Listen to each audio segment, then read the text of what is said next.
Assalamualaikum warahmatullahi wabarakatuh. Bagaimana kabarnya anak-anak soleh dan solehah pada hari ini? Ustazah harap kalian semua senantiasa sehat dan selalu dalam perlindungan Allah Subhanahu wa Ta'ala. Anak-anakku yang dirahmati Allah, untuk mendapatkan keberkahan, marilah kita mulai pembelajaran hari ini dengan membaca Al-Basmalah dan doa belajar. Doa sebelum belajar. Bismillahirrahmanirrahim. Rabbi zidni ilma warzuqni fahma. Amin.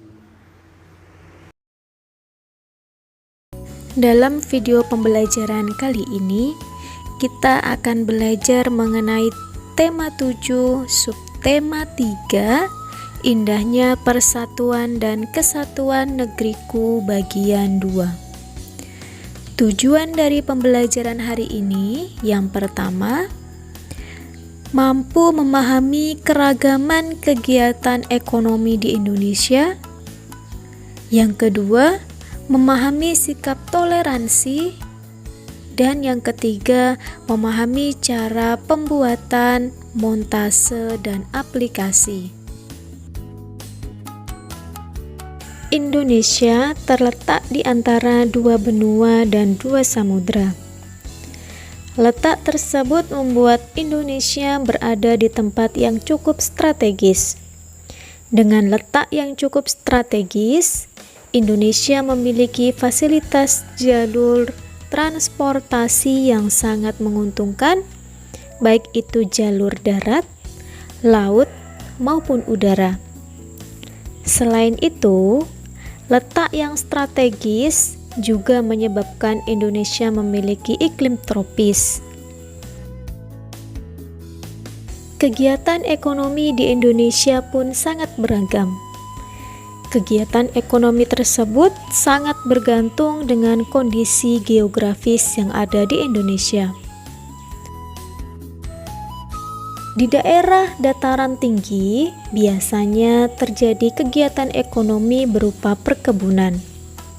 Sedangkan di daerah dataran rendah, biasanya terjadi kegiatan ekonomi berupa pertanian, perdagangan, dan lain sebagainya. Sementara di daerah pantai, biasanya terjadi kegiatan ekonomi berupa nelayan, petani garam, dan lain sebagainya.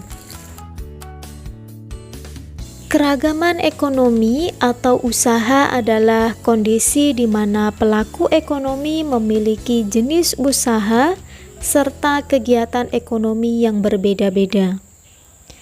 Jenis-jenis usaha yang bisa dijumpai antara lain sebagai berikut. Yang pertama, usaha ekstraktif, yaitu jenis usaha yang mengambil serta memanfaatkan secara langsung kekayaan yang ada di alam.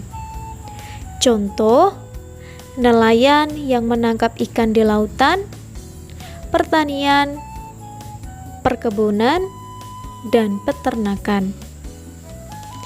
Yang kedua, ada usaha industri, yaitu jenis usaha yang menghasilkan produk atau barang baru ataupun hanya mengolah bahan mentah menjadi barang setengah jadi, seperti usaha pembuatan kerajinan dari kulit, usaha kerajinan berbahan rotan, dan lain sebagainya.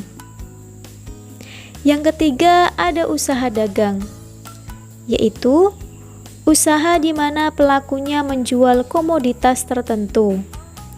Usaha bidang ini sudah tentu banyak di lingkungan masyarakat. Dan yang terakhir, ada usaha jasa, yaitu sektor yang fokus pada pelayanan terhadap konsumen. Profesi terkait usaha jasa seperti dokter, guru, polisi, supir, dan lain sebagainya. Dalam rangka menjaga dan merawat keragaman Indonesia, serta menjaga persatuan dan kesatuan dalam masyarakat, maka diperlukan sikap saling menghargai atau menghormati yang disebut dengan toleransi. Toleransi sendiri berasal dari bahasa Latin dari kata tolerar, yang berarti dengan sabar membiarkan sesuatu.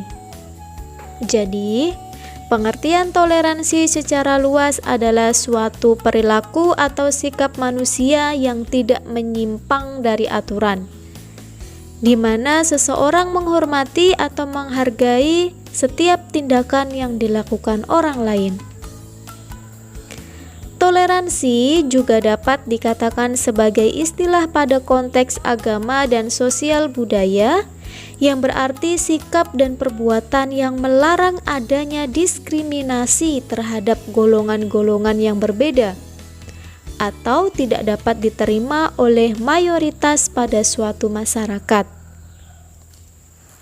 Akhir-akhir ini seringkali terjadinya ketegangan antara umat beragama di Indonesia. Adapun penyebab munculnya ketegangan antar umat beragama adalah sebagai berikut. 1. Kurangnya pengetahuan para pemeluk agama tentang agamanya sendiri dan agama pihak lain. 2. Kaburnya batas antara sikap memegang teguh keyakinan agama dan toleransi dalam kehidupan masyarakat. 3. Sifat dari setiap agama yang mengandung misi dakwah dan tugas dakwah. 4. Kurangnya saling pengertian dalam menghadapi masalah perbedaan pendapat. 5. Para pemeluk agama tidak mampu mengontrol diri sehingga tidak menghormati bahkan memandang rendah agama lain. Dan yang keenam, kecurigaan terhadap pihak lain baik antar umat beragama, internal umat beragama, atau antara umat beragama dengan pemerintah. Nah, bagaimana cara kita untuk menyikapi ketegangan yang terjadi? Maka dari itu, kita harus senantiasa mencerminkan sikap toleransi. Seperti 1. Sikap saling mempercayai atas itikat baik golongan agama lain. 2. Sikap saling menghormati hak orang lain yang menganut ajaran agamanya. 3. Sikap saling menahan diri terhadap ajaran, keyakinan, dan kebiasaan kelompok agama lain yang berbeda, yang mungkin berlawanan dengan ajaran, keyakinan, dan kebiasaan sendiri. Dan yang terakhir, sikap saling menolong antar sesama umat yang tidak membedakan suku, agama, budaya, maupun ras. Oleh sebab itu, sudah saatnya masyarakat mulai sadar betapa pentingnya toleransi dan harmonisasi antar umat beragama dalam merawat NKRI. Dalam pembelajaran sebelumnya, kalian sudah mengetahui cara pembuatan kolase dan mozaik. Sekarang, kita akan mempelajari bagaimana cara pembuatan montase dan aplikasi. Langkah-langkah membuat montase sebagai berikut. 1. Tentukan alur dari montase. 2. Gambarlah latar montase. 3. Carilah gambar pada majalah, boleh berupa rumah adat, pakaian adat, alat musik tradisional, tarian, dan lain sebagainya. 4. Tempelkan gambar pada kertas yang sudah diberi latar. Dan yang kelima, berikan tambahan hiasan. Sedangkan cara membuat aplikasi sebagai berikut. Yang pertama, gambarlah rumah adat pada kertas.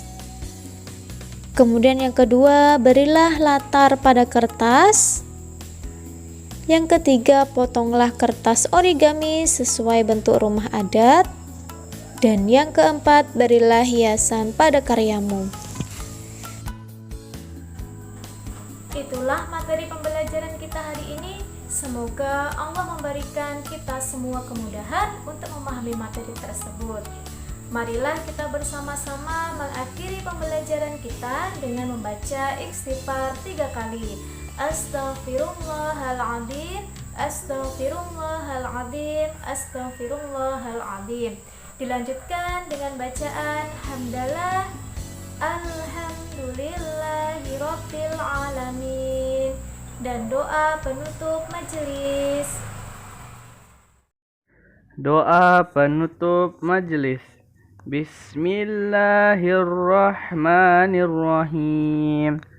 Subhanakallahumma wa bihamdika Ashhadu an la ilaha illa anta astaghfiruka wa atubu ilaik.